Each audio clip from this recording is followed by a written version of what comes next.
An owl perches silent, but danger echoes loud. Welcome to Marple Mysteries. I am your host, Harrington. Share your city. I love seeing them all. The attic's mystery awaits. If you've never heard the sound of a grown man trying to argue with Nero Wolfe while Fritz is carrying in sauerbraten, you've been spared one of life's rarer forms of futility. It's like watching a moth fling itself into a closed window. The moth insists there must be a way through. The glass insists otherwise. Wolfe, naturally, is the glass. The moth in question on that Thursday evening was a compact little man with a receding hairline and an expression that made you think of a clerk who'd discovered the company's accounts didn't balance. His name was Burton Havelock, and he'd arrived without appointment, a thing Wolfe tolerates about as much as a draft in the orchid rooms. He was red in the face from climbing the steps to the brownstone, and even redder from trying to explain why he couldn't possibly wait until morning to unburden himself. I was inclined to tell him to take his burden back outside and share it with a lamp-post, but Wolfe gave the sort of grunt that meant the man was allowed to continue. That grunt can mean several things, but when it comes 10 minutes before dinner, it usually means, "I will listen, but you'd better be good." Havelock perched on the edge of the red leather chair, hands clasped, and leaned forward like a man trying to edge closer to a confessional booth. "Mr. Wolfe, it's an intrusion, I know, but I have no choice. Something of mine, something private, personal, has gone missing. Not stolen exactly, not in the ordinary sense, it's—" He hesitated, and his eyes flicked up toward the ceiling. "It's in your attic." If he'd said it was in Central Park, I'd have nodded. If he'd said it was in Timbuktu, I'd have shrugged. But in Wolfe's attic, the attic of the brownstone, which Wolfe hasn't seen in 20 years and would only acknowledge if it collapsed on his chair, that got a rise out of both of us. I said, "You're sure you've got the right house?" "Number 35, brownstone, one cranky genius, one well-adjusted legman, and Fritz downstairs." "Perfectly sure," Havelock insisted. His eyes had the gleam of someone who'd rehearsed the line in the cab over. "There's an owl in your attic." "A real one. And it belongs to me." Fritz froze in the doorway with the sauerbraten. Wolfe opened his eyes, which until then had been in their usual pre-dinner state of disinterest. For him, that was the equivalent of jumping up and yelling. An owl, in Wolfe's attic, delivered with all the solemnity of a priest announcing the end of the world. I said, "If you tell me it's reading Proust and smoking a pipe, we'll phone the zoo." Havelock shook his head sharply. "It is not a joke. That bird is mine, and I must have it back." The air in the office seemed to stiffen. The brownstone is Wolfe's fortress, his sanctuary, his hothouse. Outsiders are endured, not welcomed. The thought that something, or someone, had crept in and left behind feathers was enough to ruffle the master's calm. Wolfe steepled his fingers, and in a tone you could have poured over ice, said, "You're telling me, sir, that there is an owl in my attic?" "Yes." "And that it is yours?" "Yes." "And that it found its way there unbidden or by arrangement?" Havelock hesitated. His lips worked. He didn't answer. Wolfe closed his eyes again. "Puis!" And just like that, the hook was in. Because Wolfe could dismiss a dozen men in a dozen ways, but when he used pufui on something that had reached into his own house, it meant he would not let it rest. I had the uncomfortable feeling that sauerbraten wasn't going to be the only thing simmering in the brownstone that night. Havelock didn't leave after sauerbraten. That was mistake number one. Most people, when Wolfe gives them a fui and turns his eyes back toward the dinner table, take the hint and vanish. But Burton Havelock stayed put, wringing his hands, glancing toward the ceiling like the owl might crash through plaster any second. Fritz, being Fritz, carried on with his duties, serving as though an owl in the attic was no more unusual than parsley on the potatoes. Wolfe ate in silence, with the rhythm of a man refusing to grant the world the satisfaction of rattling him. I sat across the table and tried to decide whether Havelock was crazy, drunk, or in possession of one of those oddities that makes life interesting in my line of work. He didn't reek of gin, and his words weren't stumbling. Crazy was a possibility, but then again, so was everything else. When Wolfe finally set down his fork and dabbed his lips, he looked at our guest. "Mr. Havelock," he said, in that tone of a man who has reluctantly allowed a telemarketer into his living room, "if you persist in occupying my dining room, I must either extract clarity or expel you. State your case without embroidery. How does your owl find lodging above me?" Havelock's face brightened as if Wolfe had just declared him sane. "It was placed there," he said. "By you?" "No, by someone who wished to interfere with me, or warn me, or both. I had reason to believe it would appear, and when I traced it, I found it here. I must have it returned. I couldn't help myself." "You traced your owl to our attic?" "What did you do? Follow the hoots?" He gave me a sharp look. "I'm not jesting, Mr. Goodwin. That owl is rare. It's a northern white-faced owl. I've raised it since it was a fledgling, and it did not simply wander here. Someone put it here, someone who knows that your house is your fortress." Wolfe didn't so much as twitch, but I knew that last remark landed.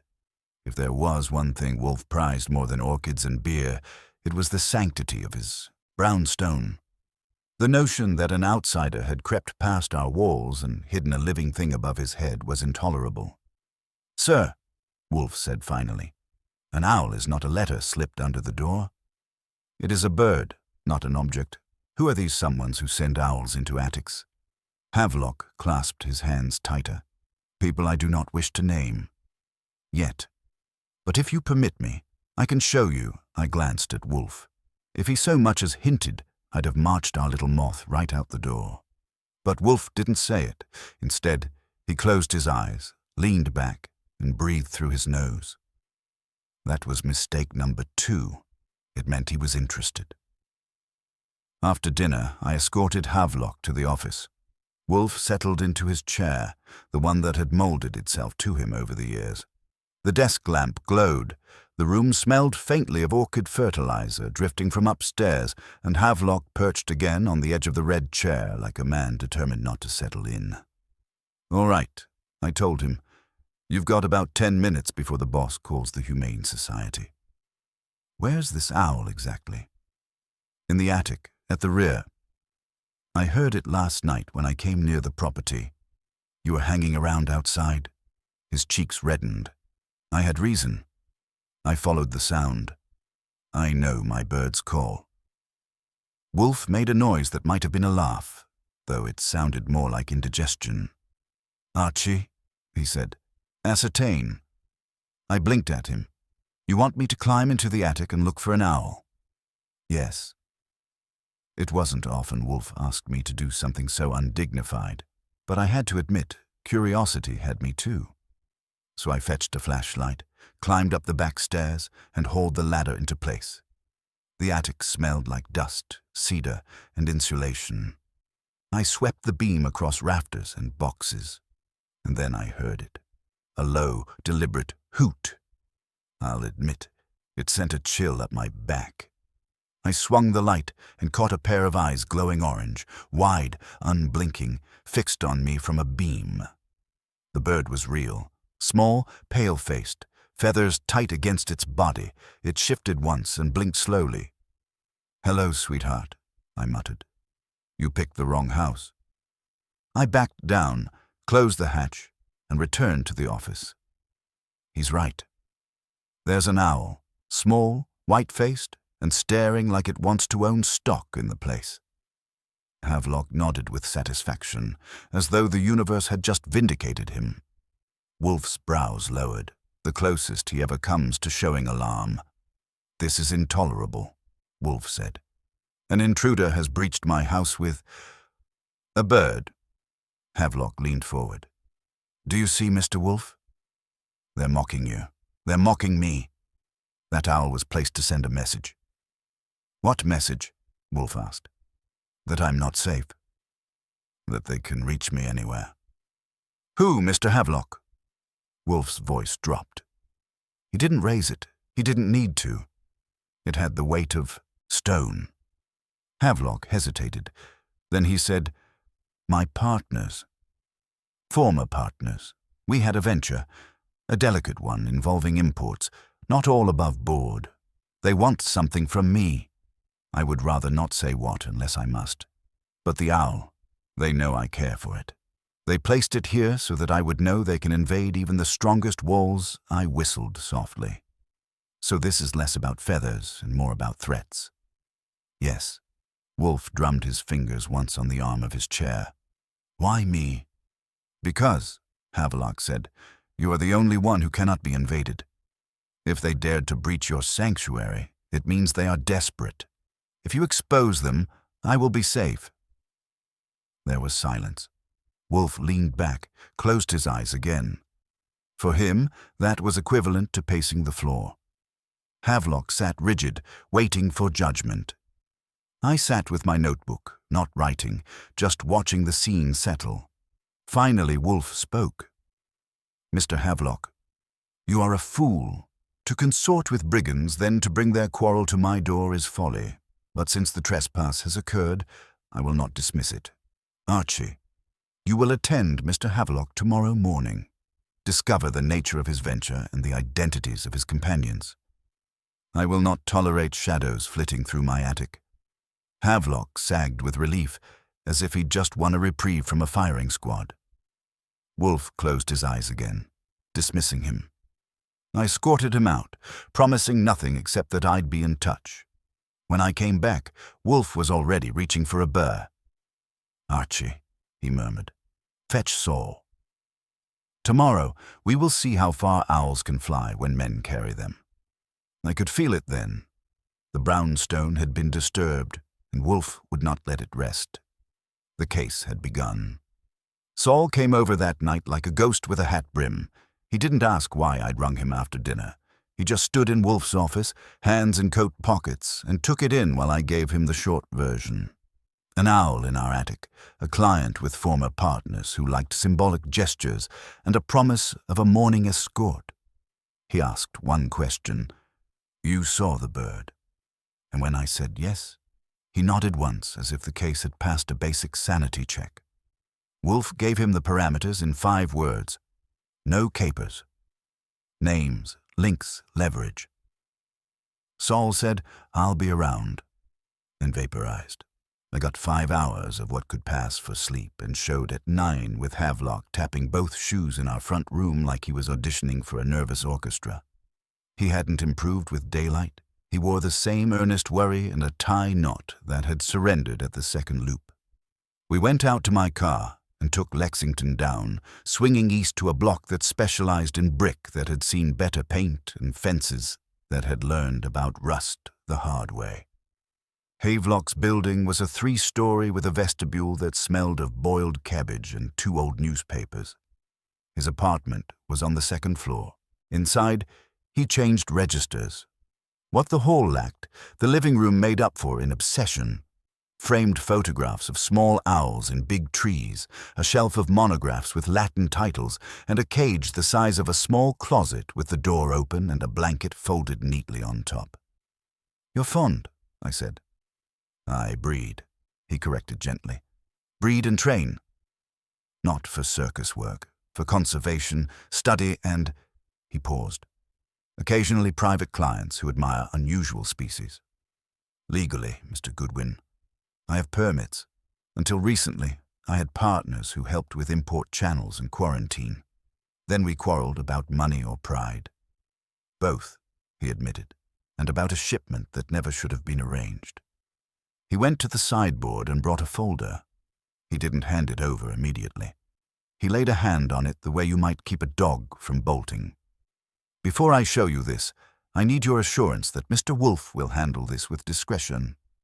"You're in luck," I said. "Discretion is one of our cheapest services." He let me see. The folder held a sheaf of invoices under the heading Avifauna Associates, with the kind of euphemistic line items that make accountants stare into the middle distance. There were 3 names on the letterhead beneath his: Lila Vance, Otto Carolyn, and Dr. Marcus Bellamy. He supplied the gloss while I read. Vance ran a boutique gallery with a side interest in specimens as decor. His phrase, not mine. Carolyn had ships. Anything you wanted to move that did better in a dark container. He knew a hold that had never met a customs dog. Bellamy was a veterinarian with a specialization in exotics and a talent for saying no to regulations. And you, I said, were the heart that made it look respectable. I was the origin, he said.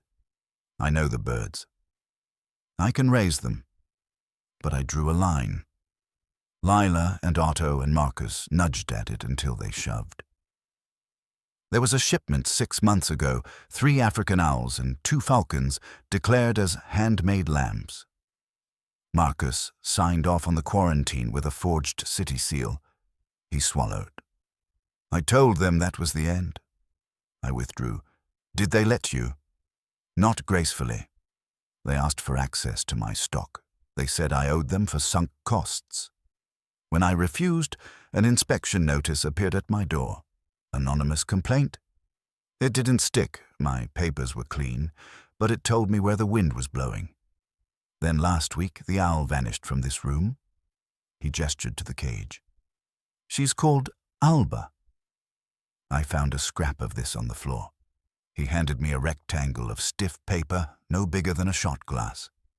It was grey-blue with a faint imprint of a feather embossed, and the letters OI at the corner. I raised a brow. What's OI? He shook his head.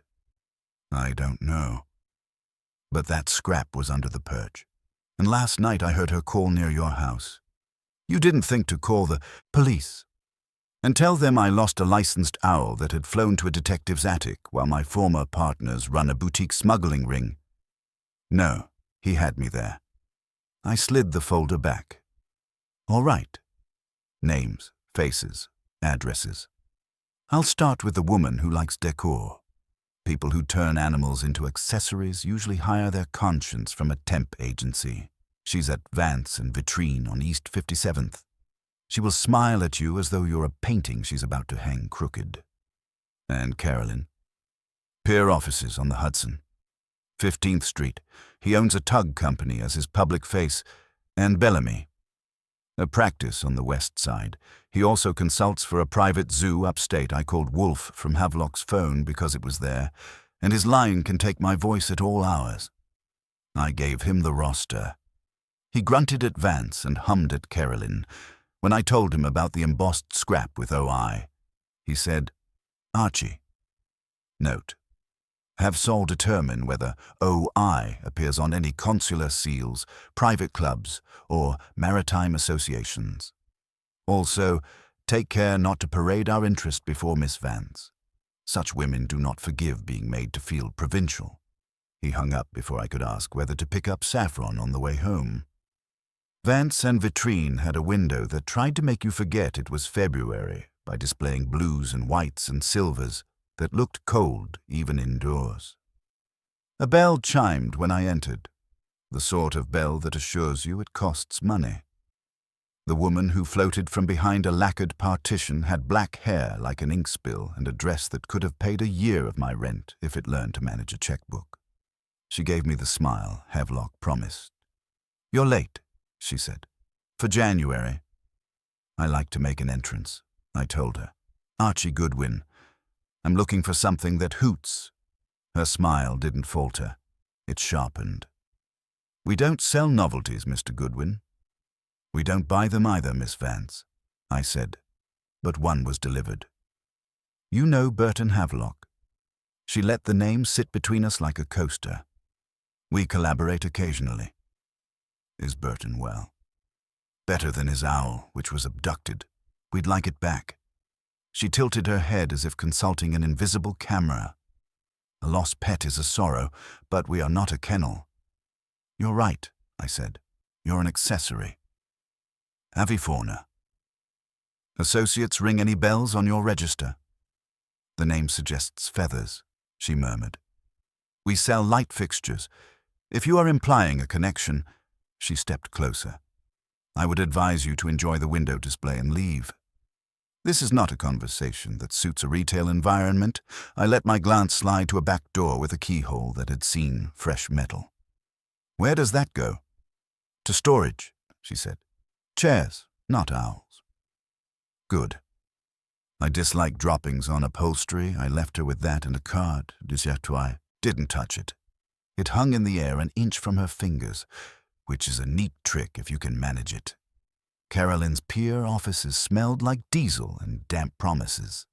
He was a slab of a man with shoulders that started at the ears and a square ring that could have punched latitude into a map. He didn't offer a chair. He offered a stare. You're Havelock's boy. I'm everyone's boy, I said. Today I'm his. He wants his property back. We don't deal in property that flaps, he said. We deal in schedules. If Burton lost a bird, he should look up. I did, I said. It roosted in an attic you wouldn't step into. Tell me about OI, he scratched his chin. Oil, index, offshore insurance. Or Owl Incorporated, I suggested. Ring any bells downtown? I don't play bells, he said. I play cranes. You done? For the minute, I said. But I'll be back with sheet music. Bellamy was harder to pin. His receptionist had a pair of eyebrows that could have kept secrets for hire. The doctor himself appeared in a white coat with a stethoscope as if the prop mattered. He was thin and earnest and had the kind of neat mouth that suggests he counts calories for fun. Mr. Goodwin, he said, and led me to a room with a steel table. It's unfortunate when laymen meddle in matters of quarantine. Owls don't fare well with stress. So I've heard, I said. How do they fare with kidnapping? He folded his hands. I would never condone unlawfulness. I'm not asking for your blessing, I said. I'm asking about your signature on a forged city seal 6 months ago. He didn't blink. Then you're misinformed. A forged seal implies intent. I would never intend that. If a document appeared with an error, it was beyond my knowledge. Your knowledge seems unusually selective, I told him. I have patience, he said, and opened the door. I let him have the last word, because it wouldn't be his last for long. By late afternoon, I had 3 brush-offs and 1 sharpened smile, which is a productive day in my trade. I phoned Wolfe again. He listened. Asked twice for my exact phrasing with Vance, and once for the layout of Carolyn's office. Then he said, Saul reports that OI appears on the stationery of an organization called the Orpheus Institute, a private club on the East River that shelters donors who like to be seen as patrons of the rare and refined. Their emblem is a feather. Miss Vance attends their auctions. Their board includes a Mr. Otto Carolyn. That ties it neat, I said. It knots a shoelace, he corrected. Do not trip. Come home. We will not show our throat yet. On my way back, I parked 3 blocks shy of the brownstone to take the temperature of the neighborhood. The temperature was 28 and watchful. A sedan was idling opposite our block with a driver who had learned patience from a metronome. He looked ordinary.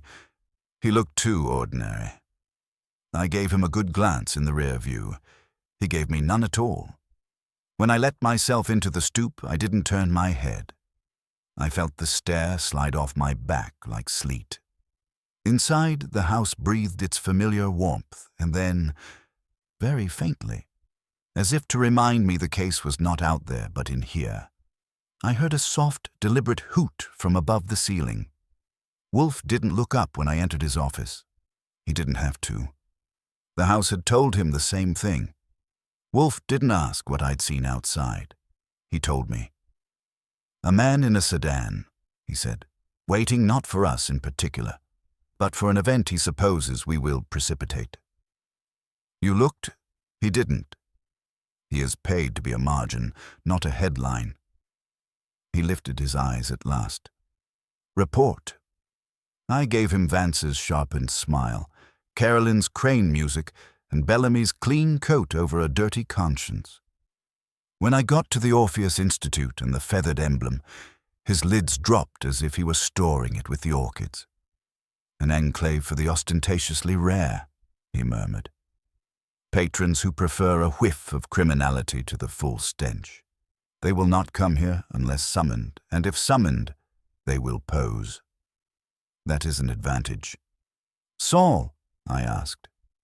In the field, Wolfe said.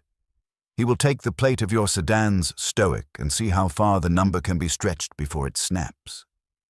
That would have been the end of the day's docket if the house hadn't spoken again. It wasn't the hoot, though that came, soft and spaced. Like a slow clock, it was Fritz in the doorway with the kind of face he saves for culinary heresies.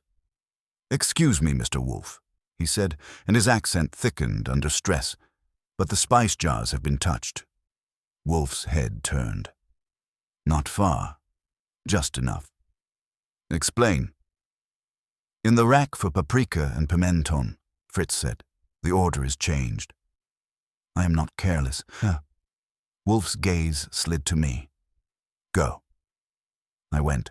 In our kitchen, things have a place the way the planets do. If a jar migrates, it's because Fritz moved it or there was an eclipse. The rack above the stove had 2 rows of squat glass. The labels faced like soldiers at inspection. Paprika and pimenton had swapped places.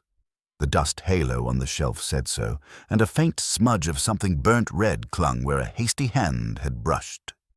I sniffed and sneezed. "Someone who didn't cook here," I called back, and heard Wolfe's chair creak. Back in the office, Fritz hovered in the doorway like a reproachful angel. Wolfe tapped the desk with one finger. "Locks?" "Intact," I said. "No pry marks. But the kitchen window faces the air shaft. A slender optimist with long arms and a bad education could work the latch with a strip of tin if he disliked his kneecaps." "Or," Wolfe said, "someone with a key." I didn't like that better. "Which someone?" "Not Fritz," Wolfe said, "and not you." His eyes moved to the hall. "Confine the possibilities to those who knew of the owl or of Mr. Havelock's appeal. We will not consider casual burglars with a taste for pimenton." He let out a long, displeased breath. "Bring me the owl's keeper's scrap." I produced the grey-blue fragment with OI. He didn't touch it. He looked. The Orpheus Institute stationery is heavier cream. This is a calling card, not a letterhead. They seed the world with initials to make insiders nod. Crude. He leaned back. "Archie, call Mr. Havelock. Ask whether any of his former partners have ever been in this house. That would have been an easy no in most lives, but Havelock managed a complication." "Lila Vance," he said over the line, surprised at himself as he remembered. "Years ago. She came with a donor, a collector interested in Mr. Wolfe's orchids. She asked to see your office. You refused, of course. But she saw the kitchen because Fritz sent her out of it." I relayed that. Wolfe's brows came together so slightly you would have missed it if you weren't trained to harvest such crops. "Miss Vance," he said, "is a meddler by instinct. She would rearrange a shelf to prove she could, but she would also leave something to be found, because she cannot resist the embroidery." He lifted a hand and let it fall to the armrest. "Archie." The desk drawer. Left side I slid it. Inside lay the usual stationery, a pen that never ran out when you did, and an uninvited guest, a second grey-blue scrap tucked under the blotter corner. I hadn't put it there, and Wolfe certainly hadn't fetched it under my nose. I lifted it with 2 fingers. It carried the same feather emboss, but the letters had expanded their ambitions, OI, and beneath, a blind press slogan so faint I had to tilt it, Orare et imponere. "Pray and impose," I translated. "Orpheus has a sense of humor." "They have a sense of Latin," Wolfe said dryly, "and a key, or a method. We have been entered twice, once to plant, once to gloat. That is sufficient." He reached this time and took the card with a pinch. "Fritz, burn dinner." Fritz blinked. "I beg your pardon?" "Burn dinner," Wolfe repeated. Not ruin it. Singe it. Something that would alert a palate that expects pimenton and receives paprika. And then, after Mr. Goodwin praises the char with enthusiasm, prepare a second perfect version. Our visitor enjoys symbols. Let us provide them. He turned to me. You will dine in the kitchen with Fritz. Leave the office empty and well lit, the drawer ajar, as if you had been called away. We will see whether our friend likes returning to admire his deposit. It was a neat piece of bait, and like most neat pieces devised in that chair, it required me to hold the string. I took my station with Fritz and a skillet. He is incapable of truly marring food. What passed for Singe would have won a ribbon in any house without a tyrant at the table. We talked about nothing. We didn't talk about owls or jars. Twice I went to the hall and made a show of fetching a forgotten napkin. The air from the shaft was cold and smelled like laundry that had lost its optimism. We didn't have to wait long for evidence of taste. Wolfe's bell rang, a soft triple ting, his signal when he is present in one's absence. I took one step into the office and stopped where I could see the desk and the doorway and nothing else. No one was visible. No one had to be. The desk drawer was not ajar anymore. It was flush and tidy.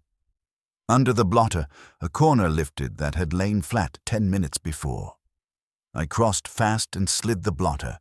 A third sliver, this one with no letters at all, only the feather and the faintest trace of something that made my nose sting when I brought it closer.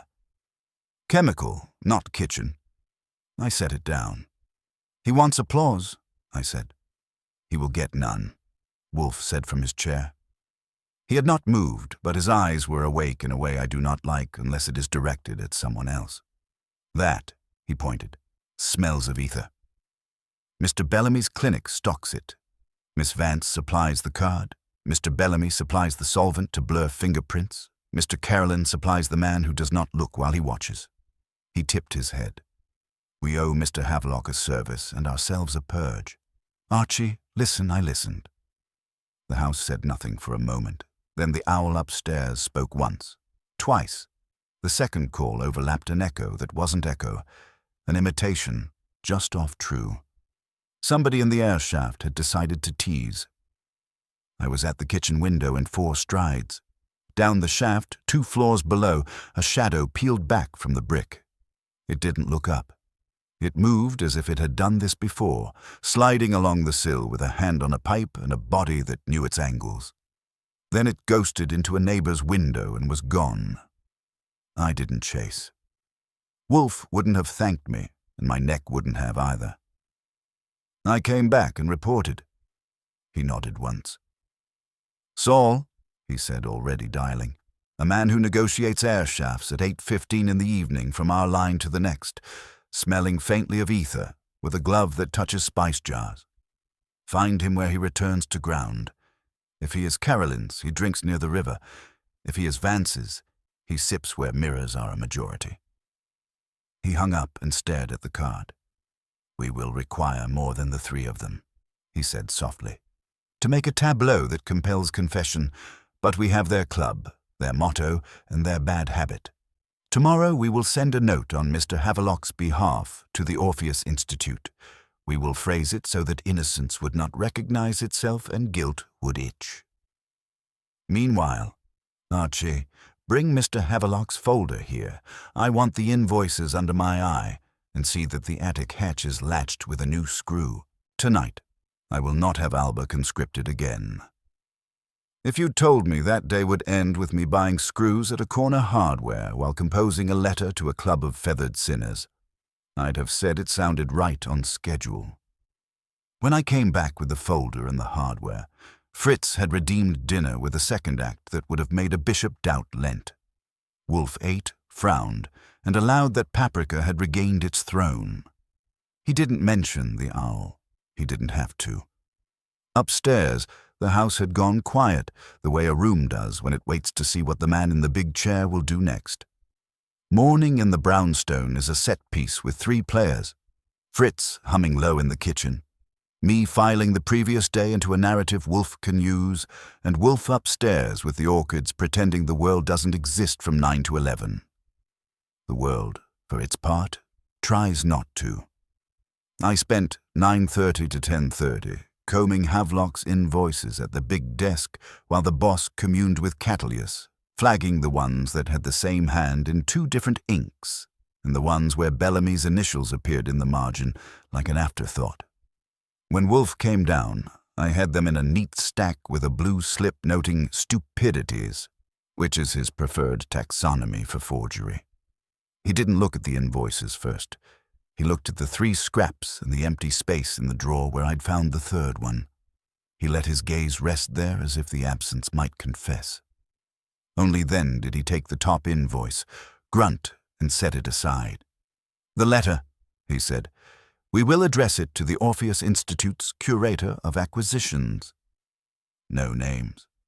The guilty must want to claim it. I took my pad. He dictated like a man passing a recipe he had invented years ago. "Sir or Madame, a specimen designated Alba is presently housed where your most valued patron would least prefer it. The keeper from whom you diverted her is prepared to resume custody if approached within the hour at a neutral location. Failure to respond suggests a conscience confident of concealment." We doubt that he paused. "Sign it with nothing but a feather." "You're sure they'll read that and hear their own breathing?" "They will hear their reflection," Wolfe said. "They cannot resist mirrors." "Send it by hand." "You'll go," I went. The Orpheus Institute perched on the East River like a marble birdhouse for the expensively curious. The bronze doors gave me a version of myself with broader shoulders and better polish. Inside, a hall the size of a ferry terminal offered abstracts, alabaster, and a receptionist whose posture announced she knew the net worth of anyone who could pronounce patronage without needing a drink of water. "Delivery," I told her, and set the envelope down with the small feather we'd tucked under the flap as garnish. She took it with a hand that didn't shake but wanted to and slid it toward a pneumatic, tube as old as robber barons. The tube sighed and inhaled our bait. "Do you have a name?" she asked. "Many," I said. "Today I answer to Feather." I didn't get a laugh, which made us even. I turned to go, and my eye picked a detail because that is its habit. A side corridor with a frosted pane stenciled Members' Salon and a faint trace of antiseptic in the air that didn't belong to marble. Bellamy had been here recently, or someone who shopped where he did. Whether I was supposed to catch that or they'd forgotten to air the room, I left them the benefit of the doubt and took mine back to the street. By the time I hit the sidewalk, my phone jiggled.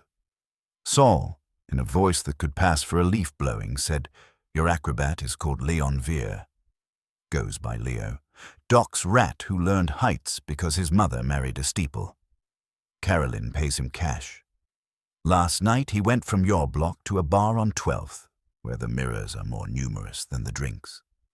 Vance's crowd drift. He doesn't drink much. He listens. He leaves by the back. Hands smell like ether. "I didn't lick," Saul said, "but he carries a little metal vial with a cork. Pocket lint says clinic. I'll sit on him, sit lightly," I said. "He likes shafts." I brought Wolfe the update and got the appropriate grunt with interest. He had moved 1 inch in his chair since I'd left, enough to reach the globe and turn it lazily as if the Orpheus Institute might crawl off into the Atlantic if he spun hard enough. "Leo Veer," he said. "Small men have the worst courage." "Did the Institute respond?" Receptionist swallowed the note. The tube burped. "If they call, it'll be to a number we didn't give." "They will not call," he said. "They will send." He tapped the invoices. "We must oblige their sense that they are directing. They will propose an appointment in a place designed to flatter them. We will attend." By proxy, I didn't have the leisure to ask which proxy, because Havelock arrived without a coat, which meant either a taxi or a trance. This time he didn't look smaller. He looked scraped. He held a flat parcel wrapped in brown paper and string, the way you hold your last decent shirt on moving day. "They were in my rooms," he said, as if making a weather report in the wrong season. The cage cover cut. not untied. They left this on my bed. The paper wasn't heavy, but it was stiff. Inside lay a glossy pamphlet with the Orpheus feather on the cover and a motto on the first page in the same blind press. Orare et imponere. On the last page, in a tidy hand, a message. To restore balance, bring the ledger. Tonight. 8. The Thessaly Room. Wolfe lifted his head as if scent were visible. The Thessaly Room, he said. Greek witches cooked there, according to men who prefer their women dangerous. At Orpheus, it is where they flatter donors with velvet and dimness. They want the invoices, Mr. Havelock. They want the paper trail they failed to keep immaculate. They will trade the owl for the ledger, or they will take both. They're expecting you to be a rabbit. Havelock clutched the parcel. I can't go, he said. Not alone. You will not. Wolfe's voice didn't soften, but the edges went from knife to ruler. You will not go at all. Archie will go for you, with an envelope that contains nothing but blank paper cut to size. He will carry himself as your emissary, and he will display anxiety and stubbornness in proportions that please me. He will observe who attends. He will spend no longer than 10 minutes in the room with the door not fully closed. He will bring back names and upholstery colors. That, I said, I can do. What about Alba? She is bait, Wolfe said, but not theirs tonight. He looked toward the ceiling as if the owl were a diagram. Fritz will move her perch to the forward beam. The hatch will remain screwed. If they want to prove reach again, they must make a noise. We will welcome Noise Fritz, who takes orders about dinner as suggestions and orders about the house as commandments, nodded once and evaporated to the back stairs. Havelock set the parcel on the edge of the desk and didn't seem to know what to do with his hands now that they were empty. Sit, Wolfe told him, and stop trembling. If they could manage subtlety, we would not be reading their Latin. Archie, phone Saul. He will float near the Institute. Also Mr. Cather. He can drift at the river in case Caroline grows a conscience and tries to flee. I did the calls. Saul said, already here. And I heard, faint behind his voice, the hum of a building that keeps money comfortable. Fred Cather, who never met a peer he couldn't lean on, said, on my way, and hung up before I could remind him to dress like a longshoreman and not a cop playing one badly. At 6:30, I put on a suit that tells people I can afford the bill if I can't, pocketed our envelope of virginal paper, and rode east with Havelock's anxious eyes boring the side of my head. We let him out 2 blocks away to sit in a diner and stir coffee without drinking it. He wanted to argue. He didn't. That was his contribution to our security. The Institute at night is prettier than it needs to be. Light from the river flirts with the marble. The doorman takes your temperature with a look.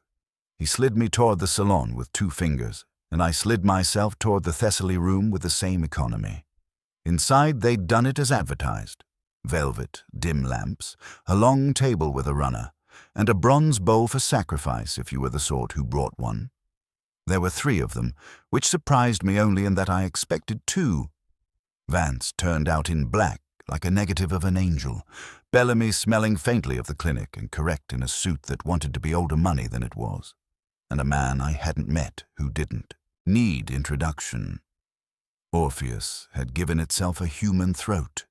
He was pale, narrow, and wore a ring with a feather raised in relief. He didn't offer a name. He offered a chair with his hand and a practiced, gentle smile that said he got away with too much by speaking softly. Mr. Havelock's envoy, he said. We are pleased by his courage. He's pleased by your penmanship, I said, setting the envelope down. You have 10 minutes. I left the car 3/4 illegal. Vance's eyes laughed without noise. Bellamy's mouth pressed into an endorsement of hygiene.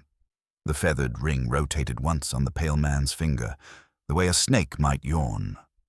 The ledger, he said. The owl, I said. A simultaneous exchange, Vance murmured. We adore symmetry. I adore proof, I said. Where is she? In a place safer than your employer's attic, Bellamy put in, with that mild voice he saves for telling you he's about to sedate your principles. You'll see her when we see the book. The pale man opened a drawer under the table, drew out a small black device, and set it on the runner. It had a switch and a wire coiling to a receiver that could have been a locked cabinet or a toy safe. He flicked the switch, smiled again, and the device clicked. That sound shouldn't have gotten me, but it did, because upstairs in the brownstone, when a new screw meets an old hatch, it gives the same small metallic courtesy. My skin prickled. They were signaling someone. They were proud of their timing. "Proof," I said, and didn't blink. The pale man tilted his head. "You first?" "No," I said, and stood. "You've got 7 minutes left. Spend them admiring Latin." I took our envelope back up with me when I left because I wanted him to watch it go. In the hall I phoned Wolfe. He said, "We heard the click," which made me want to check for wires in my spine and then go home. Now he didn't say, "Please," which is his way of telling you he thinks the floorboards have started to learn new noises. I went. On the curb, I phoned Saul. "On your tail," he said. "Your pale friend is sending Leo out the kitchen door to make a call. I'll catch the echo." When I swung onto our block, the sedan from the previous day had company. A second car idling a length away, this one dull blue with a driver who didn't smoke so much as hold the cigarette like a tiny baton conducting nothing. If the neighborhood had a pulse, it had quickened. I fed the curb my fender with more speed than courtesy and took the stoop 3 at a time. Inside, the house's warmth felt like a stage set right before someone misses a cue. From above, for the first time since I'd met her, Alba did not hoot. The silence was not absence. It was calculation. Then, faint but unmistakable, came the small metallic acknowledgement of a tool meeting metal. It wasn't the screw I'd bought. It was the new tool, touching it. Wolfe's voice floated from the office, calm as ever and edged like a ruler. "Archie, we will be courteous hosts. Open the front door and leave it ajar 2 inches. Then come sit. Our guests have decided to honor us. I did as instructed and set the front door to that exact degree of welcome that says, 'Come in if you're a letter. Think twice if you're a man.'" When I came back to the office, Wolfe had not altered his geometry by a millimeter. He was too composed, which is how I knew he was taking it personally. The house made another of those small admissions from above, metal deciding against metal, and then a soft, careful weight crossed a beam. Alba offered a single note, not complaint, more like acknowledgement. Someone whispered back an imitation too flat by half. "You may speak at a normal volume, Mr. Vere," Wolfe said, not raising his. "Your falsetto will not persuade an owl, and it insults mine." There was a pause. The sort when a man inside a wall has to decide whether people in a room can see through brick. Then a shadow moved along the hall outside, not upstairs but on our floor, and the front door sighed the 2 inches wider that a cautious hand gives it. I let my hand rest near the drawer where we keep things that throw light and other things that throw less polite improvements, and didn't touch either. Wolfe's eyes went to the doorway and stayed there, heavy-lidded but live. The first man in was the driver who didn't smoke yesterday. He had the baton cigarette now and the same dry face. The second was short and moved too cleanly to be any ordinary burglar. Leo Vere, up from a shaft to a carpet, his cap pocketed and his eyes doing math. Ether rode him like a cologne that had lost the recipe. He didn't look at me. He looked at the drawer. That was informative, since I hadn't touched it. "Stop there," Wolfe said, and both men did, which is a trick he charges extra for without letting you know. "You have 10 minutes and 2 options. You may take the hint that you have overplayed a childish game and withdraw without remark. Or you may attempt to demonstrate your facility with cupboards. In the latter case, you will find the one article you have come for absent, and you will leave something behind you value more than I do. You have 9 minutes. Leo's mouth tugged at the corner, not a smile, Just the old tug of a man testing a knot. The driver scanned the room once. Window, desk, me, lamp, and fixed on nothing, which is how you fix on everything and stay alive at your pay grade. From above, a beam creaked, and Alba went quiet again. Fritz's silhouette appeared briefly down the hall, a question mark with a chef's shoulders. I shook my head a fraction, and it erased. Leo tried words. "We're here as friends," he said, and proved he wasn't by stepping forward without waiting to be invited. A misunderstanding.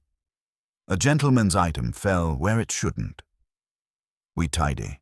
A gentleman's item," Wolfe repeated, tasting rot. "I have 3 of your calling cards. They are drivel. You left another upstairs some hours ago in my spice rack. You touched a jar you cannot name because you season nothing but trouble, and you used ether to keep your anxiety from sweating. Speak your employer's name." Leo's eyes did a quick flick, front door and back, and landed on me because I was the only thing that could move fast. "Look," he said, "not to me. We don't want trouble. We just pick up what belongs to us and go, 'Nothing in this house belongs to you,'" Wolfe said. "Least of all the bird you used as semaphore. If you put a foot on that stair, your employer will discover how quickly a club for the ostentatiously rare can smell like a police station." The driver finally rewarded us with a syllable. "No police," he said, not threatening, just reporting the weather he prefers. "We take what we came for and leave. Or there's a mess. Always these false dichotomies," Wolfe sighed. "There is a third alternative, which you will choose because you have already calculated that you came to the wrong house. You will say, 'We'll be in touch,' in the toneless way of men who are not in charge. You will go out the front door, not the air shaft, because even imbeciles can learn a new path on the second attempt. And you will inform your principals that the next time they wish to rearrange my kitchen, they must send their names with their servants." Leo's hand, which had drifted toward his jacket pocket like a cat toward a cream jug, stopped. There was a clink, faint but specific, and from the pocket came the lip of a small metal vial, the size of 2 thimbles married. He put both hands back where they were supposed to be. "We'll be in touch," he said, and it was pleasantly etude flat. The driver added nothing. They both took the door with a grace that would have impressed me if I'd been born yesterday and they had been burglars with better breath. When the door settled, Wolfe's nostrils flared once, not quite a sniff. More like bracing. "Archie." "I have them," I said, "because Saul always teaches you to talk in all tenses at once when it's useful." I'd palmed the tiny card Leo dropped, on purpose or because his fingers were numb from the ether, when he turned. It was grey-blue like the others, but this one had a number and a stamped time. Thessaly, 2130, key 4. I handed it across. Wolfe weighed it with 2 fingers, as if any heavier contact might contaminate the deduction. "That click at Orpheus," he said. "A key on their panel triggers a signal here as proof of present power. Infantile and helpful.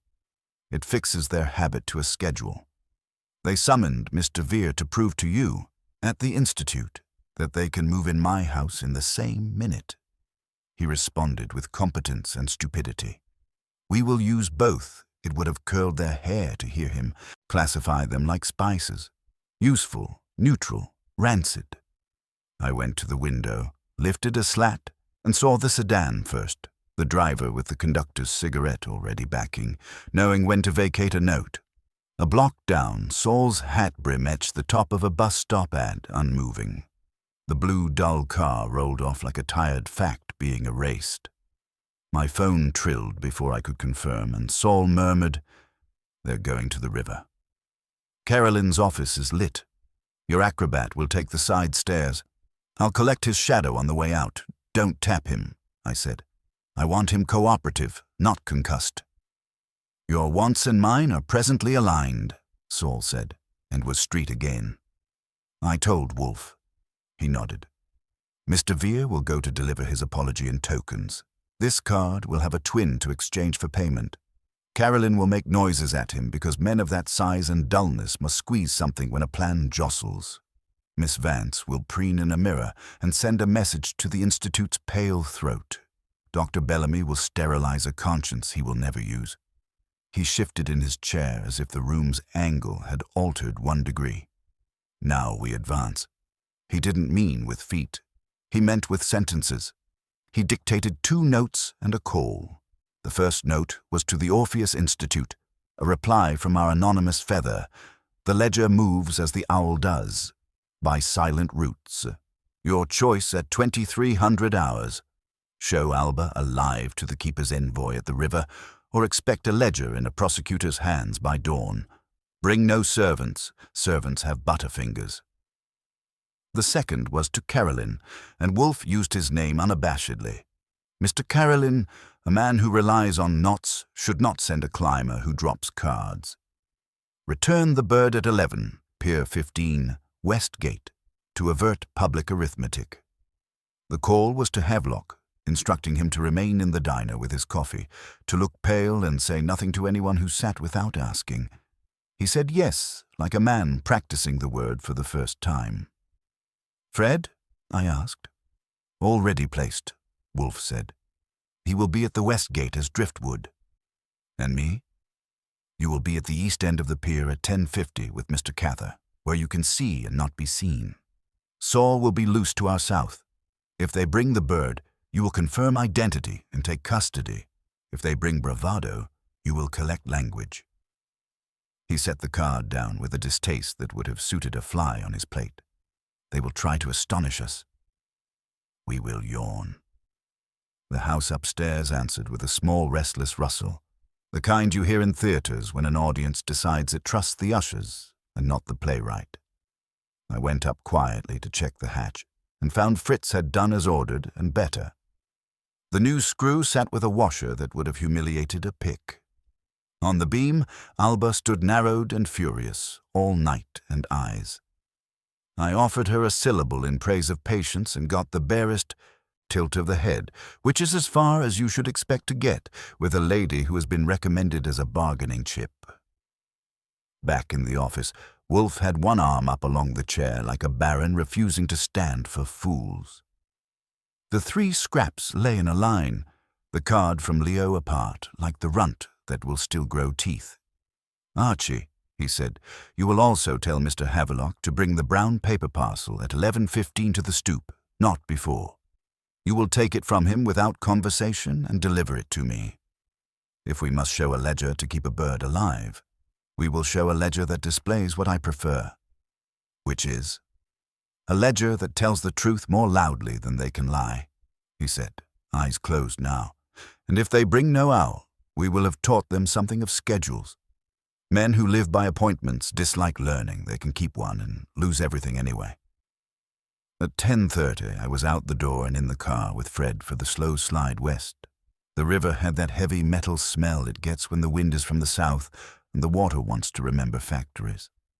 We tucked in behind a stack of pallets at the pier's east end and made ourselves into shapes that drift and don't bother anyone. Out on the avenue, the dull blue sedan rolled past once and didn't return. At 10:57, a van with its tags politely crooked eased up to the West Gate and idled. 2 figures stepped out, the driver as anonymous as a comma, and behind him a silhouette in a coat that wanted applause. I lifted the field glasses and got my symmetry. Bellamy with his clean hands inside gloves and holding between them a carry crate lined in felt. He looked around as if the air might be contagious. Somewhere to our south, a hat brim separated from a wall. Saul was a shadow in motion. "Showtime," Fred breathed, and I felt the house on 35th Street stretch a long cord down the avenues and sit its weight in my hand. Bellamy didn't like the river air touching his coat. He held the crate as if New York might sneak fingerprints onto it. The driver angled his body to make a small temporary wall. Fred and I slid out from the pallets into the shadow of a rusting bollard and then into the weak rib of a sodium lamp, so they could see we were made of the right shapes. Saul took the long curve behind them like a rumor. "Evening, Doctor," I said, keeping it agreeable. Your bedside manner is improving. He didn't blink. The ledger. The bird. A small motion from inside the crate answered for him, a shift and a whisper of feather on felt. My chest did a little unclench it hadn't asked permission for. Bellamy worked the latch with the overcare of a man who trusts metal but not consequences. He lifted the lid a bare 2 inches. A pale mask and 2 eyes made of polished night looked up. She held herself too still, tight, the way a creature does when it has decided stillness is the only dignity left. I gave her a sound. Havelock had used a soft rising syllable. Not a trick, just a habit. She blinked once, slow, and answered with the husk of a note no one would mistake for a street pigeon. Close it, I said, before the river got ideas. He did. My hands were empty and stayed that way. The ledger, he said again, and made a little tilt with his head toward the driver. The driver watched my right pocket like it owed him money. What you're going to get, I said, is a number. When I've seen this lady in a warmer room than you can promise, and her owner has stroked her head and told her about better days, you'll get a place and a time. Bring Latin if it calms you. He started to object and then stopped because a black coupe slid to the curb with the kind of restraint you pay chauffeurs to rehearse. Lila Vance stepped out as if the pier were a runway and she'd selected the river for ambiance. She wore velvet that drank the lamp and a small smile that offered to fix your tie if you'd let her touch your throat. Behind her, a man kept his hat on the way a man keeps a promise he regrets. Carolyn had a coat that didn't fit his shoulders and a face that didn't fit anywhere. We were told 1 envoy, Vance said lightly as she arrived at conversational distance, and are presented with 3. Good evening, I said. Your institute sent 2 to our house just now, so we thought we'd even attendance. She ignored that. The ledger, Mr. Goodwin. Charm first, I told her. Then ledgers. Carolyn's mouth moved before his brain caught up. You don't set terms on my pier. I let my eyes slide past him to the water, which was black and thinking about history. You rent the tide, Mr. Carolyn. Congratulations. We'll pay our bill after the owl is home. Bellamy tried reason. We're at an impasse. A simultaneous exchange is the civilized method. Civilization, I said, started going wrong around the time people used animals as decor. I kept my tone bland and gave the driver a very small angle of my body that would make him choose between the crate and me. Saul ghosted 3 paces closer, and Carolyn's hat twitched. Lila watched Saul's shadow like it was expensive theater she hadn't paid for. Vance adjusted nothing and made a decision. Enough, she said to Bellamy. Give him the bird. Bellamy hesitated. There's always a last ritual when a man gives up something he isn't sure he owns, and then flipped the latch and handed the crate across. I took it without ceremony, felt the light, hot tremor through the wood, and wanted to say a thing men don't say at piers to women like Lila and men like Otto. I didn't. Fred stepped in, neat as a maitre d', and relieved me of the weight like we'd practiced it. He turned and drifted with it toward the pier's shadow, where a silhouette that was not a silhouette fell in beside him. The brim.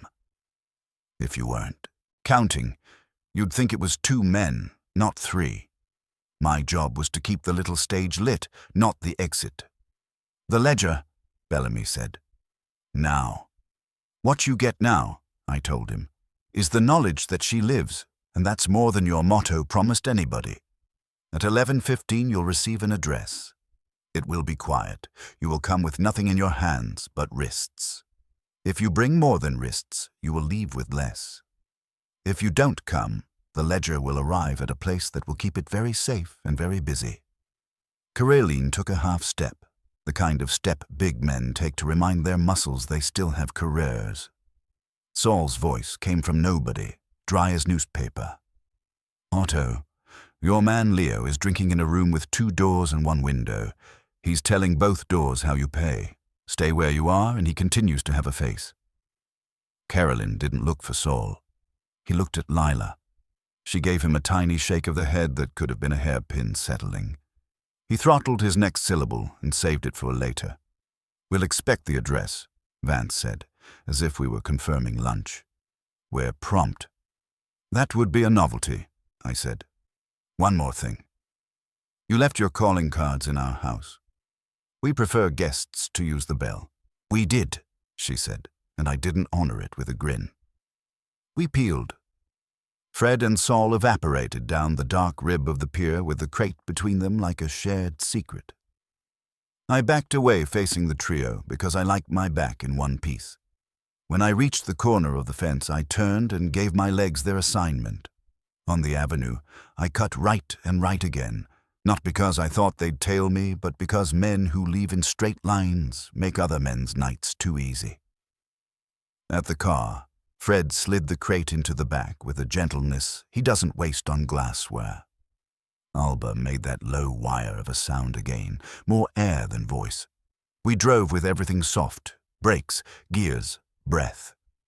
At the brownstone, I didn't ring. Wolfe had left the door the same 2 inches, a doctrine, not a coincidence, and Fritz met us in the hall with a cloth-covered shape that turned out to be a warmed perch and a small dish that would pass for dinner if you were born to rodents. We went up together. Fritz in front with the perch, me with the crate, Fred behind with a hand on nothing and everything. At the hatch, the new screw did what new screws do and barked once before it relented. I let Fritz do the honors. He opened the crate and spoke to her in something half German, half kitchen, and wholly respectful. Alba stepped out, not fast, not frightened, like a lady exiting a taxi she dislikes but pays. She took the beam, let Fritz's hand stand near without touching, and looked at me once. That was my receipt. Back downstairs, Wolfe listened to my condensed version and the sediment under it. He didn't commend. He also didn't unsay any line he dictated. He beckoned for the crate with 2 fingers. I handed it. He didn't sniff. He watched. Inside the felt, stitched near a corner, a thread showed that hadn't been there when the carpenter left the factory. He teased it free with the blade of a letter opener and drew out a sliver the size of a match head. A bead with a seam, no bigger than a pea and colored the kind of anonymous gray you use when you want a thing to vanish on concrete. He set it on the desk blotter and touched it with the back of a fingernail. It ticked. "Transmitter," he said. "Short range. Mr. Carolyn prefers knowing which doors his merchandise walks through. He would have been content with watching our lights go on and off tonight. Shall I return it to him with my compliments?" "You will return it to the river," he said, "after you show it to Mr. Havelock so he understands the sort of people who caught him." I called the diner. Havelock answered on the first ring, his yes ready even before I spoke. I told him to bring the parcel at 11:15 and take back a thing that breathed. He arrived on time that made the second hand feel lazy. He took the stairs at a pace that would have shamed him yesterday, and I let him go up alone because introductions in that room belonged to him. When he came down, his face had the look of a man who's counted his dead and found one missing from the list. He thanked the room, which is to say, Fritz and the banister and the air. Wolfe submitted to a nod as if it were a tax. The parcel he had brought, our ledger, sat on the corner of Wolfe's desk like a shy conspirator. Wolfe unwrapped it himself. It wasn't the folder I'd studied that morning. It was a book bound in cheap buckram, but inside, the pages were Wolfe's work. My flagged invoices interleaved with typed sheets on thin paper, annotations in his neat planted hand spelling out what the Orpheus Institute would prefer to leave to rumor. There were dates, routes, names circled and underlined only once, which is his limit for contempt. At the back, a list of donors who had turned up on auction nights when rare things grew rarer in transit. Initials, cross-referenced with endowments and shipping logs, and the one pen stroke that would hurt Vance more than cuffs. A valuation column. "You built them a mirror," I said. "I built them an inventory," he corrected. "The mirror is a courtesy." We kept the river's bead in a porcelain dish until Fred carried it back to Pier 15 and gave it a burial at sea from a height that would satisfy a coroner. Wolfe drafted the address for midnight on a sheet of our plainest paper. It was not the office. It was a private room 2 blocks from Orpheus, in a hotel that keeps secrets for tourists and ambassadors equally. He signed it with nothing and handed it to me like a summons. "Deliver that to the Institute," he said, "and to Mr. Carolin's office. Not by hand, by the method men like. Slipped, not served. Then come home. They will come to me tomorrow when they have slept badly and seen themselves in my pages. Tonight they will pretend to choose." He leaned back, closed his eyes, and the house let out a breath I hadn't known I was holding for it. Upstairs, Alba made a small sound that wasn't a hoot, more like a hinge finding the right oil. Havelock sat with his hands around a beer he hadn't asked for and didn't drink. I went to the door and set it to the polite exact 2 inches again. It was almost midnight, and we were, as the man says, yawning and waiting. Sleep wasn't on the menu, and coffee wasn't either, not with Wolfe wanting the house quiet as a library that had swallowed a secret. Fritz stowed Havelock in the south bedroom with a blanket and the kind of whisper you give a patient. Alba rustled once above like a curtain remembering wind, and Wolfe sat with the buckram ledger in his lap as if it were a cat that purrs in footnotes. At 1, the phone stirred. Sol's timing is less a clock than a tuning fork, and I took it in the hall. "They bit," he said. Vance went straight from the pier to the Institute, didn't touch the front desk. She used the members' door and a key that likes feeling important. Pale throat was still up.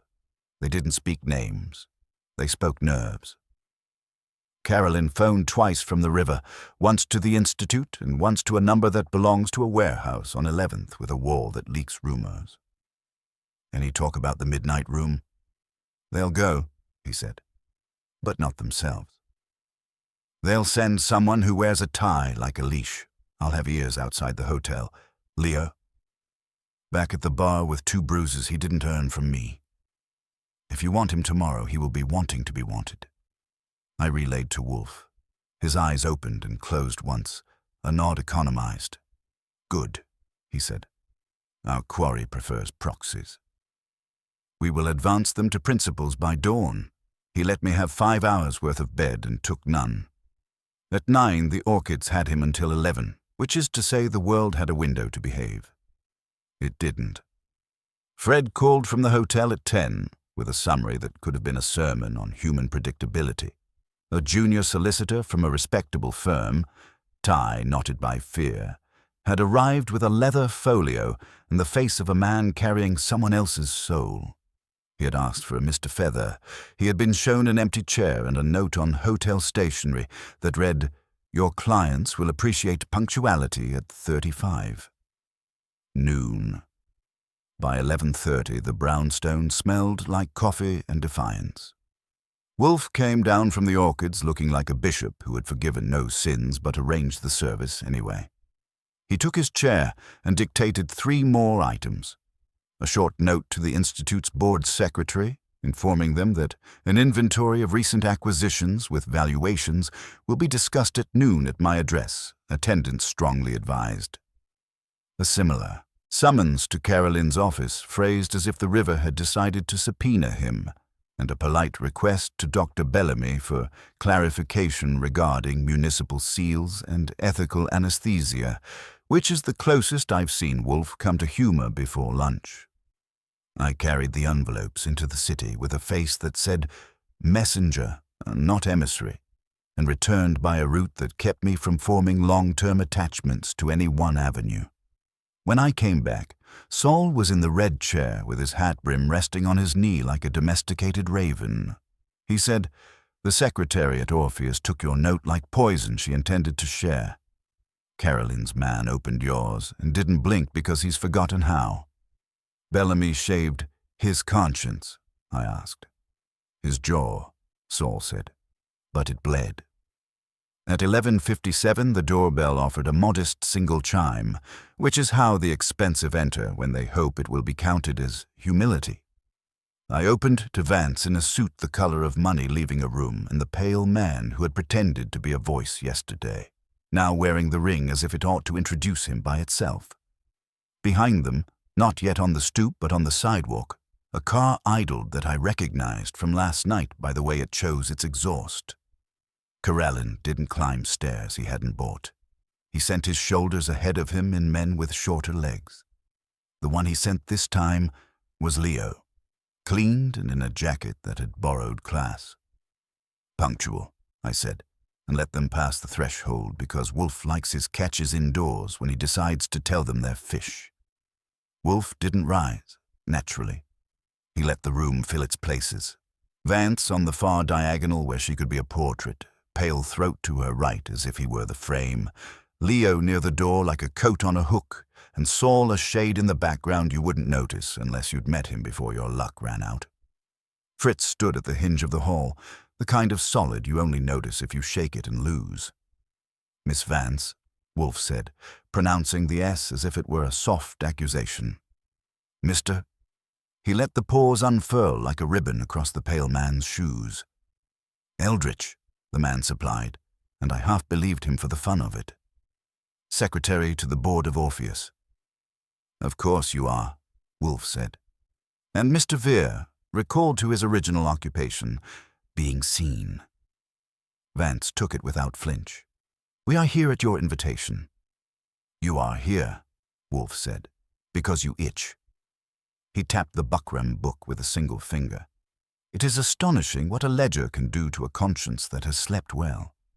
"Miss Vance, your institute has acquired and rehomed, what pretty euphemisms breed when fed, 17 specimens whose origin papers would embarrass even your lawyer's calluses.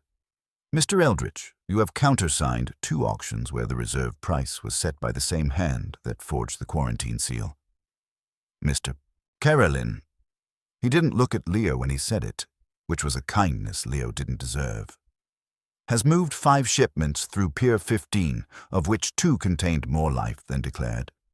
Dr. Bellamy, who will arrive late because cowards always do, has learned to sleep through daytime naps of ethics. I dislike slovenly criminals. They leave stains in my kitchen." Eldritch smiled. It wasn't a good choice. "Mr. Wolfe, you're a man of letters. Surely you understand the distinction between a patronage network and a felony. We curate, we protect, we elevate. You preen," Wolfe said. "You launder cruelty with Latin. Your motto is not a defense, it is an indictment of taste. Pray and impose. You have done much of the latter, none of the former." Vance glanced at the buckram and then at me, gauging how quickly a man my size could move if instructed to remove an object. A glance back at Wolfe told her the answer was irrelevant. "What do you want?" she asked, cutting the bric-a-brac. "Remedy," Wolfe said. "You will return all living things in your custody to their original keepers, where the keepers were not part of the theft. Where they were, you will coordinate with men who count not money, but law. Mr. Carellin will dissolve his arrangements with unmanifest manifests and pay fines so carefully calibrated that his tugboats will wheeze at the cost. Dr. Bellamy will confess to a forgery in a letter composed by me and hand-delivered by Mr. Goodwin to a man whose cigar smoke irritates me." He looked at me, and I pictured Inspector Cramer's face turning the color of corned beef. "The Orpheus Institute will tender a public statement that reads like art and functions like contrition. It will include a sum that a sanctuary upstate will use to keep animals alive instead of under glass. If you balk, I will make this ledger known in such a way that your donors will wish to support causes that do not smell." Eldritch clasped his hands and arranged a look of rue. "And if we comply?" "Surely there's a price beyond our reputations." "There is always a price," Wolfe said. "Today it is simple. You will cease invading my house. You will cease sending men up my air shaft. You will return a key that fits a lock which is no longer where you expect it to be. and you will deliver to me the person who planned using Mr. Havelock's affection as leverage. Because while you are all culpable, one of you is an artist of petty humiliation, and I do not permit artistry of any kind to scratch my walls." Vance's eyes went a fraction right. Not far. Just enough for a woman who enjoys mirrors to check one. They landed on Leo. He went a shade paler than his kind of men like to advertise. Eldritch kept smiling. He'd practiced that more than Latin. "A bold gambit," he said. "You ask us to rend our garments in your parlor." "I ask you," Wolfe said, "to stop being idiots." The bell rang again. A different tone, because a different finger rings a door. Bellamy, punctually late, came in with a face that showed he had shaved and regretted it. He took the only empty seat because a man with a stethoscope in his memory still obeys signs that say where to sit. Wolfe didn't greet him. He turned his head a degree. "Doctor. Ether leaves a trace in fabric. It also leaves a smell in habits. You will stop carrying it as comfort. Tonight you placed a transmitter in a crate that held a living thing. That justifies handcuffs under any code I respect. You will prefer my letter, Bellamy's hands performed a small duet, and then rested." "What exactly is your leverage?" he said very gently, beyond words. Wolfe lifted the ledger a half-inch and let it descend. The thud wasn't loud. It traveled. "Arithmetic," he said. "A ledger is what men like you forget exists when you imagine yourself patrons. It makes art of figures. It reminds. Also this.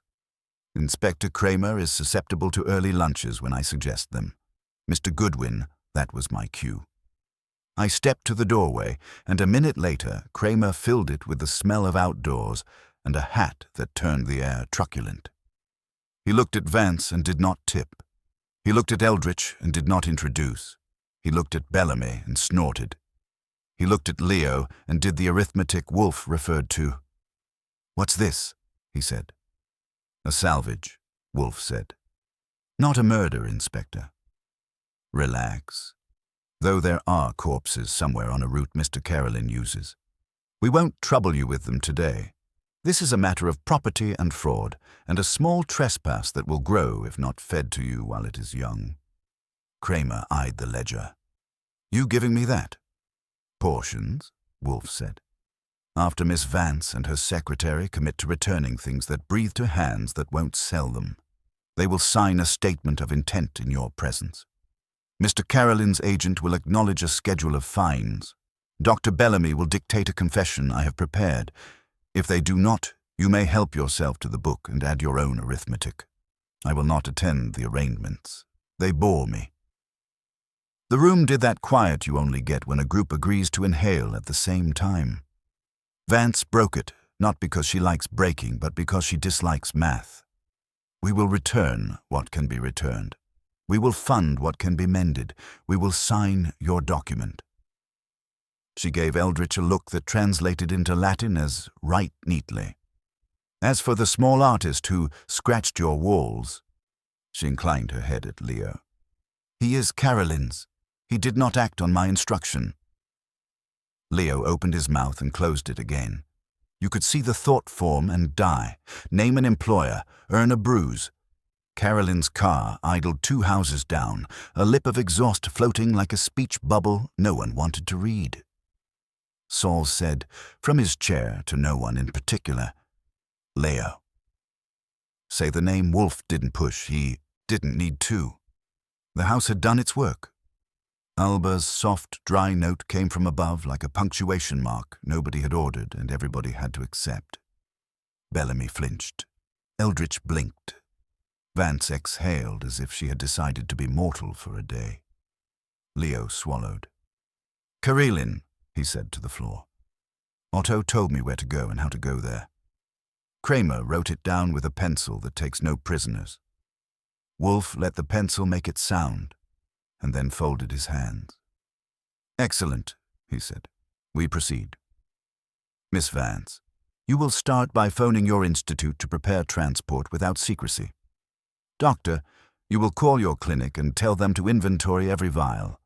Mr. Vere, you will remain where Mr. Cather puts you until Mr. Carolyn learns to answer summonses with feet rather than engines. Inspector, you may choose which office likes the smell of this best." He closed his eyes, which is not dismissal. It is the bell that says we have moved to the next act. The brownstone's air shifted from braced to deliberate. Upstairs, the beam accepted a new weight as if remembering how. We had our guests, we had our ledger, and for once, we had time working for us instead of against. Cramer didn't thank Wolfe for the seating chart. He took it like a man accepts weather. He planted himself where his hat could offend the air and said, "Paper," in a tone that makes nouns behave. Fritz produced a tray that had never carried anything as dull as forms and placed it where it made the most sense, between Vance's poise and Eldritch's hands. Wolfe had already typed the skeletons. All that remained was to let their signatures clothe them. Vance read as if edits might save her soul. They couldn't. She signed with a line that made the pen look cheap. Eldritch signed beneath with the kind of compact signature men use when they like being important in small spaces. Bellamy hesitated, the way a man pauses before swallowing a pill he prescribed himself, and wrote his name with a careful backhand that tried to look like someone else's. Cramer dated each with a pencil that had become judicial over the years. "Where's Carolyn?" he said, looking at Leo as if the man had an answer tattooed behind his ear. "Out front," Saul said without glancing out. "In his car, teaching patience to his engine." "I can fetch him with 3 words. Fetch him," Cramer said. Saul didn't move. He looked at Wolfe. Wolfe inclined his head the degree that turns intent into action. Saul rose, and the room lost 2 degrees of temperature for 3 minutes.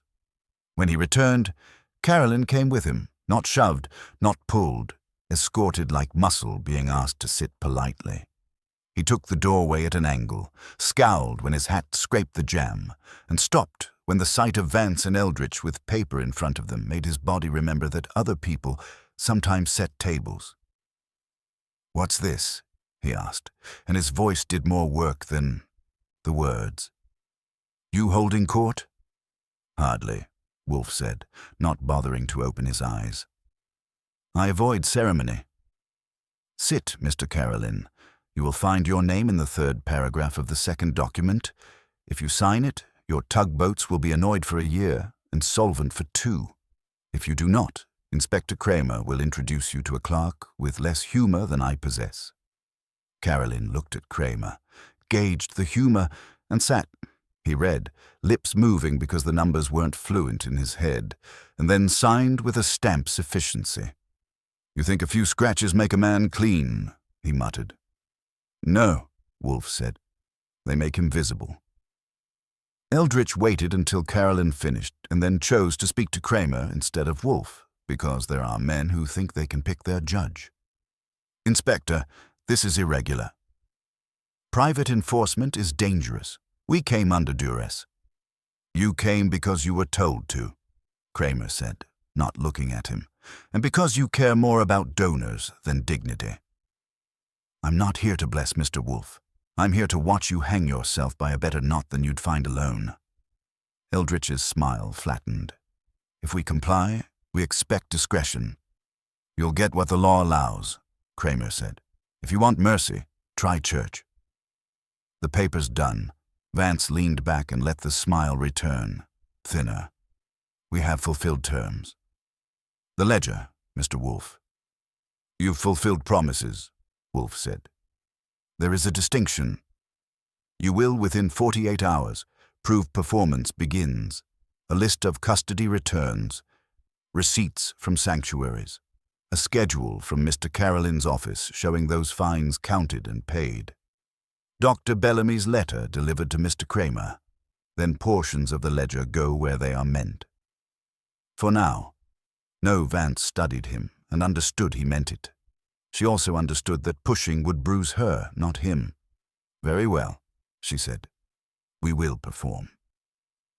Carolyn's stare had been on Leo the whole time, and he decided to make a small demonstration to show who owned who. "You," he said, jerking his chin. "Wait in the car." Leo didn't move. His eyes flicked to Wolfe and then to Cramer. Choices had entered his life and bread. "I'll wait here," he said, very small and very clear. Karelin's cheek jumped. Cramer wrote that down too. Bellamy tried to recover something of his profession. "And Mr. Havelock?" he asked. "He is not innocent. He bred. He supplied. He—" "Havelock," Wolfe said, "raised living things and permitted himself to be persuaded that men like you were patrons. That is fault. He came to me because someone placed his affection in my attic, which is sin. You will leave his name out of any letter you write unless you wish to learn how quickly a witness can become a plaintiff." Bellamy's mouth did the figures and came up with 0.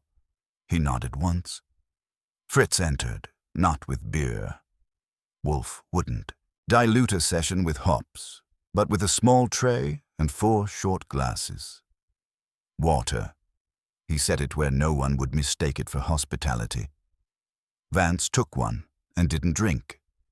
Eldritch pretended not to see. Carolyn drank as if it might be currency he could exchange later. Bellamy wet his lips and put the glass down like evidence he didn't want associated with him. Wolfe let the silence lengthen into shape. When he spoke, it was to me. "Archie." The card from last night, the one with the stamped time. I set it on the edge of the desk where he could point with his eyes. He didn't touch it. "This," he said to the room, "was pressed by the same machine that makes the Institute's donor keys." The feather relief is too shallow for the public cards. The motto is blind pressed with a die that has a nick at the E there. He didn't need to squint. He knew the mark. Only 3 sets exist. One at the Institute, one used off-site for auctions in borrowed rooms, and one kept by the secretary to the board. Mr. Eldritch, the coordinate click at your panel last night did not occur because Miss Vance enjoys theatrics or because Mr. Carolyn enjoys gadgets. It occurred because you enjoy control. You pressed. Leo came. You sent the crate with a bead in it to see which door in my house moved. You measured my patience because men like you prefer to know where others end and you begin. Eldritch returned the look without blinking. "Mr. Wolfe," he said mildly, "you invest small things with grand intention. Any of our staff could have—" "Your staff," Wolfe said, "does not wear that ring. Your staff does not sign for the auction die in the log you will deliver to Mr. Cramer with your statement. And your staff does not alter motto cards to include meeting times unless instructed by a man who prefers rooms where people are seated exactly as he prefers." He tightened his mouth. "You planned the owl. Not the theft. You would not risk entering this house with your own shoes, but the placement. Miss Vance provided access years ago. Mr. Vere provided method. Dr. Bellamy supplied the anesthetic and the transmitter. Mr. Carolyn supplied the ladder's money buys. You chose the target because you required Mr. Havelock to move. You wanted the ledger not to burn it, but to prune the names. You intended to hand a trimmed version to the district attorney in 6 months with Miss Vance and Mr. Carolyn as the only malefactors. You would have kept the donors and the Institute intact. You would have survived as penitent, not perpetrator. Vance turned her head slowly to look at Eldritch. It wasn't theatrical. It was human, and it contained the chill that comes when a woman who has practiced complicity tastes the flavor of being cast as fodder. "Is that true?" she asked softly. Eldritch's hands remained folded. The smile retreated, not in shame, just to a place behind his eyes where it could survive the winter. "We would all have survived," he said. "I do not owe martyrdom to an ideal when a compromise protects the work." "The work," Wolfe said, and the disgust was lazy but hot. "You speak as if your vice were a vocation. There are men who rob banks and endow scholarships. It does not make the money clean, Mr. Eldritch. It makes the scholarship gray. You used a living thing to pressure a man, and you violated my house to display power. Your compromise is cowardice wearing the clothes of culture." Cramer lifted the ledger a half-inch and let it fall, mirroring Wolfe's earlier gesture. He regarded Eldritch as if he were deciding which shelf to put him on. "You," he said, "will be the first one I invite downtown if these promises don't sprout. Don't test me." Eldritch bowed his head a fraction. "Inspector," he said, "we will perform." Wolfe's head turned toward the ceiling, listening. Alba spoke, a long, low note that did not ask, did not fear, only existed. Wolfe nodded once to himself, which passed for benediction. He returned his gaze to the room. "You will leave now," he said, "through the front door, without touching a wall or a knob you did not use to enter. You will confer elsewhere. You will not send anyone to watch from a sedan. If I see a car idling on this block for the next week, I will assume you have forgotten where you are and remind you with paper and men whose hats smell like weather. Mr. Vere will remain with Mr. Cather and answer questions until I'm satisfied that your air shafts have been retired." Vance rose first because pride is lighter than anger. She did not look at Eldritch again. Caroline stood and scowled at a small patch of carpet that had never wronged him. Bellamy gathered his thinness and carried it out like a flag he was ashamed of. Eldritch paused at the threshold, not to say something but to measure the 2 inches of open door Wolfe had set the past 2 nights and understand it had always been a warning, not an invitation. He went. Cramer stayed. He set his hat on the corner of the desk like a warrant and waited for the air to regain its normal temperature. "You going to give me that ledger now?" he asked. "Portions," Wolfe said. "You will have enough to start. More when Miss Vance's transports arrive where they should, and Mr. Caroline's accountants discover arithmetic can be honest. I will not be your clerk." Cramer grunted. It wasn't gratitude. It was acknowledgement that the world is built of arrangements and some work. "Fine," he said. He took the statements, tucked them like ugly gifts under his arm, and left us our house. Fritz exhaled in a way that doubling as a butler does not teach, and went kitchenward to tell the pans life had resumed. Havelock came to the office door and did not enter. He looked up as if hearing a prayer return. I eased him back upstairs to let him stand under the beam and say the name he'd chosen the day the bird was a thumbful of feather. He didn't touch her. He let her know what hands were for. When I came down, Wolfe was alone with the ledger and his patience. He regarded the book as a man might regard a mirror that reflects too much. "We are not finished," he said, without looking up. "Promises must survive their first week." "And Eldritch?" I asked. "He buys himself absolution?" "He buys himself time," Wolfe said. "Which men like that consider the same thing. He will learn otherwise. If Miss Vance falters, I will enjoy striking her. If Mr. Caroline reneges, I will enjoy watching him be struck. But Mr. Eldritch—" He lifted a shoulder a small degree. "Mr. Eldritch will discover that control is a poor diet when other people have appetites. He chose an owl for a message because he thinks wisdom is a pose. We will teach him it is a practice." He closed the buckram gently, the way you close the lid on something that breathes.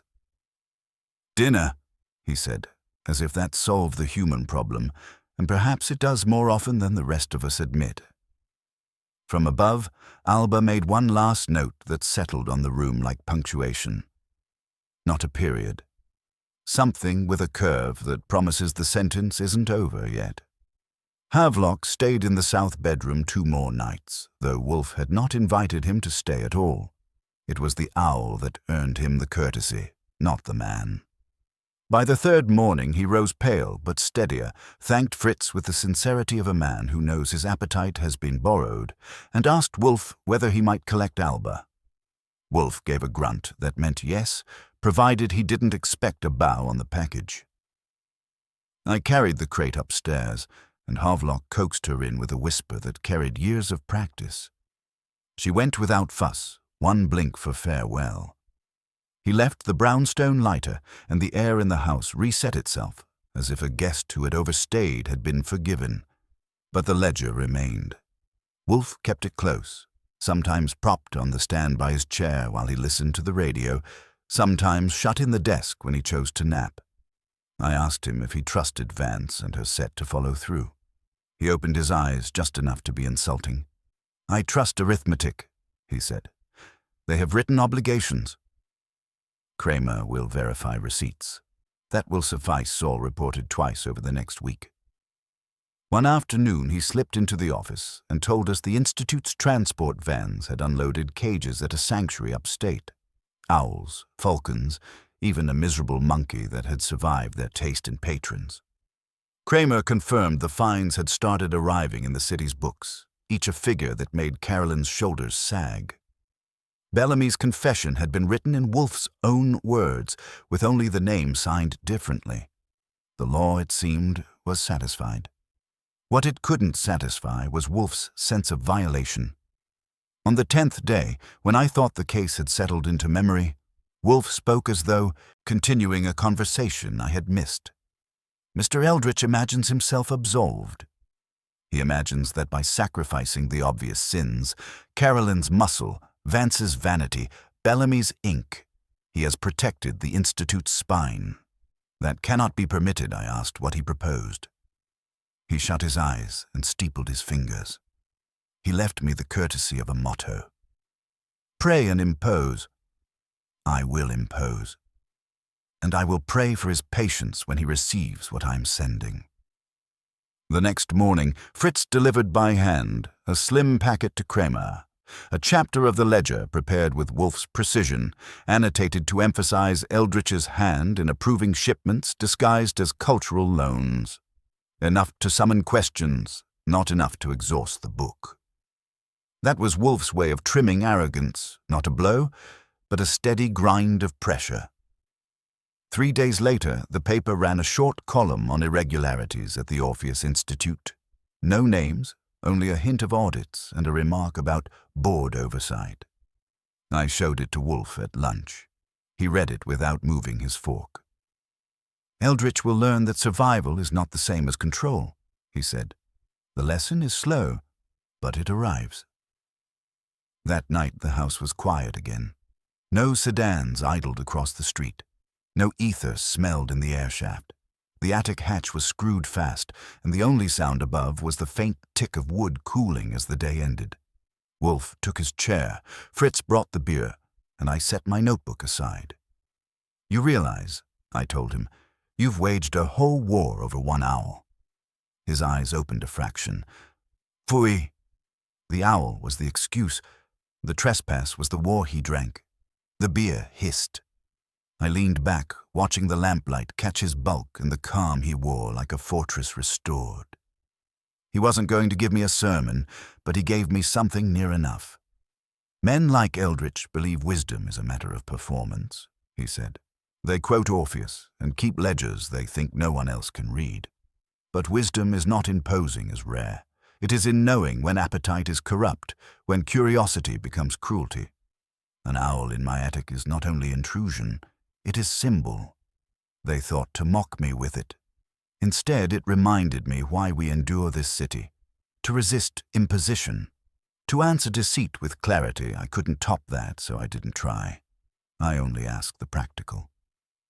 "And if they forget their lesson?" "Then," Wolfe said with the faintest curve of his mouth, "we remind them. I have paper, and Cramer has hats." Fritz came in with the casserole, aromatic enough to make philosophy wait. Wolfe shifted forward, fork ready. The world outside might still be untidy, but in the brownstone dinner was punctual, the office was orderly, and the sanctity of the place had been reasserted. As for me, I had the last word because Wolfe never takes it. "At least next time," I said. "Let's hope they pick something less noisy than an owl. A goldfish, maybe, or a moth. I'm getting tired of listening to birds judge me." Wolfe grunted, which was as good as laughter. Upstairs, the attic stayed silent, and the house, at last, was ours again.